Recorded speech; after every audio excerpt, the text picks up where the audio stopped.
Shalom jemaat Tuhan semuanya, apa kabar? Saya selalu berdoa, berharap kita semuanya dalam keadaan baik dan selalu sehat. Dan kiranya segala berkat kasih daripada Bapa di sorga menyertai kita semuanya. Amin. Hari ini saya akan membawakan sebuah renungan singkat untuk kita semuanya dengan tema Ingatlah, engkau juga hamba. Ingatlah, engkau juga hamba. Diambil dari Kolose 4 ayatnya yang pertama. Firman Tuhan berkata, "Hai tuan-tuan, berlakulah adil dan jujur terhadap hambamu. Ingatlah, kamu juga mempunyai Tuhan di sorga." Ayat ini ketika saya membaca pertama kali, saya diingatkan bahwa sebenarnya manusia itu tidak ada yang boleh sombong. Tidak ada manusia yang boleh tinggi hati walaupun dia sudah memiliki kekayaan, memiliki jabatan dan sebagainya.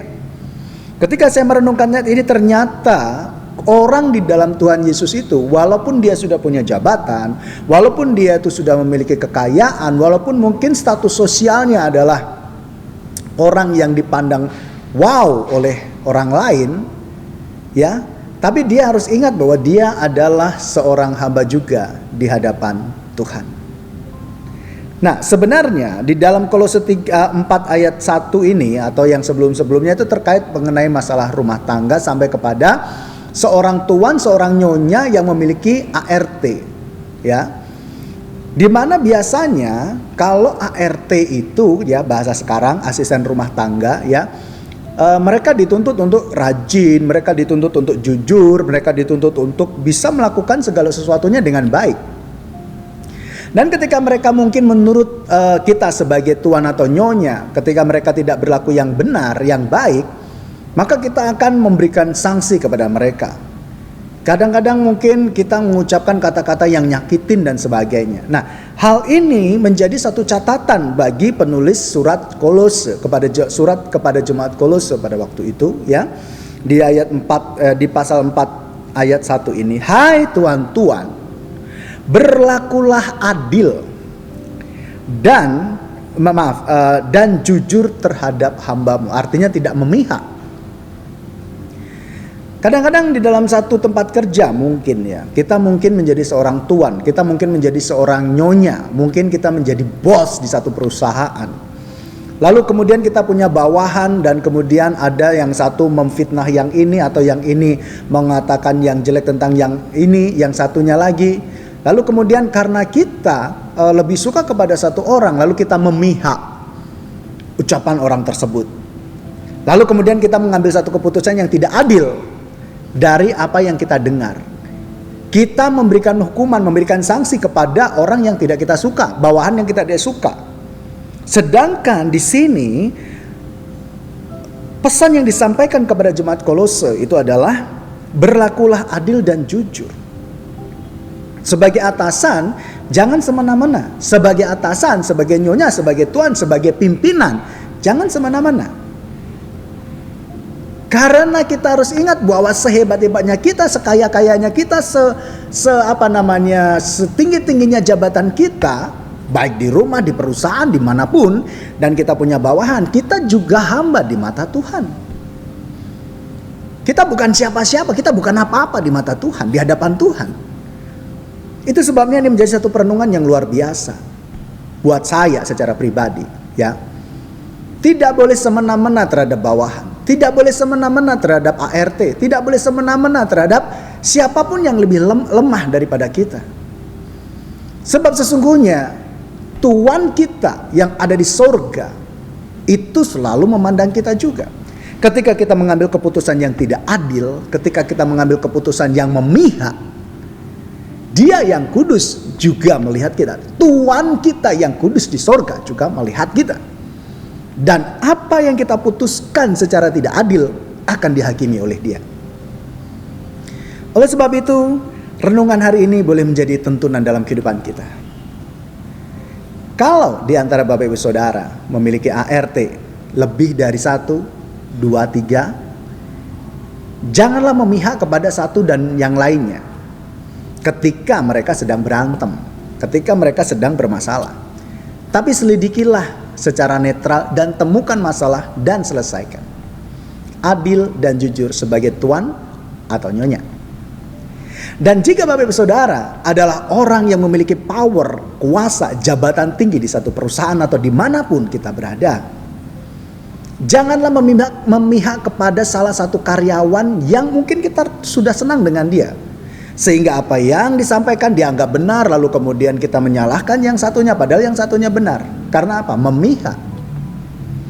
Kita semena-mena karena kita merasa sebagai tuan, padahal pada saat kita sudah ada di puncak, kita masih ada satu lagi yang di atas kita, yaitu Tuhan kita yang ada di sorga. Apakah kita sudah pernah berlaku yang tidak adil terhadap bawahan kita? Tidak adil terhadap ART kita? Tidak adil terhadap karyawan-karyawan kita? Jika memang berlaku itu dan kemudian kita mungkin menyakiti mereka, inilah saatnya untuk berbalik kepada Tuhan, memperbaiki segala sesuatunya dan mohon kepada Roh Kudus untuk menuntun supaya kita bisa menjadi tuan, nyonya atau atasan yang memuliakan nama Tuhan. Yang tidak mencemarkan nama Tuhan dengan ucapan, dengan tindakan, dengan keputusan dan dengan apapun yang bisa mencemarkan nama Tuhan. Hai tuan-tuan, berlakulah adil dan jujur terhadap hambamu. Ingatlah, kamu juga mempunyai Tuhan di sorga. Saya sebagai pendeta memiliki Tuhan yang saya layani di sorga. Bapak Ibu Saudara, sebagai orang yang mungkin punya jabatan, mungkin sebagai orang yang disegani dan sebagainya, adalah hamba juga di hadapan Tuhan yang ada di sorga.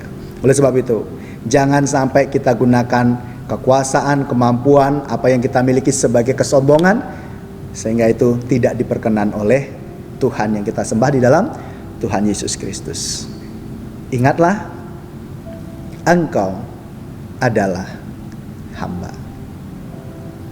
Ingatlah, engkau memiliki Tuhan yang ada di sorga. Kiranya Tuhan selalu memberkati kita. Amin. Bapa di sorga, hari ini kami bersyukur kalau boleh merenungkan kebenaran firman-Mu, mengingatkan kami untuk kami bersikap adil. Jika di antara kami semua memiliki jabatan, posisi dalam tempat kerja kami ataupun di rumah, memiliki asisten rumah tangga, berkati kami, ajari kami untuk kami takut kepada Tuhan dengan berlaku adil dan jujur kepada mereka Tuhan dalam setiap keputusan kami. Ajari kami sebagai anak-anak Tuhan untuk selalu memuliakan nama Tuhan, dan bimbinglah kami pada saat kami harus memimpin bawahan-bawahan yang kami naungi Tuhan. Terima kasih Tuhan, hamba berdoa untuk jemaat-Mu semuanya. Biarlah mereka boleh menjadi berkat dimanapun mereka berada. Kalaupun mereka menjadi satu pemimpin di satu perusahaan atau tempat kerja, Kau berkati mereka. Biarlah mereka menjadi satu pemimpin yang boleh memuliakan nama Tuhan dengan keputusan-keputusan mereka, ucapan-ucapan mereka Tuhan. Dan bagi mereka hamba-hamba-Mu yang memiliki asisten rumah tangga di rumah, dan biarlah juga menjadi berkat bagi asisten rumah tangga dalam hal ucapan, tindakan, serta satu keputusan Tuhan. Terima kasih Tuhan. Berkati kesehatan kami, berkati keluarga kami, berkati segala pekerjaan kami. Kami serahkan hidup kami dalam tangan kuasa-Mu, di dalam nama Tuhan Yesus Kristus. Haleluya.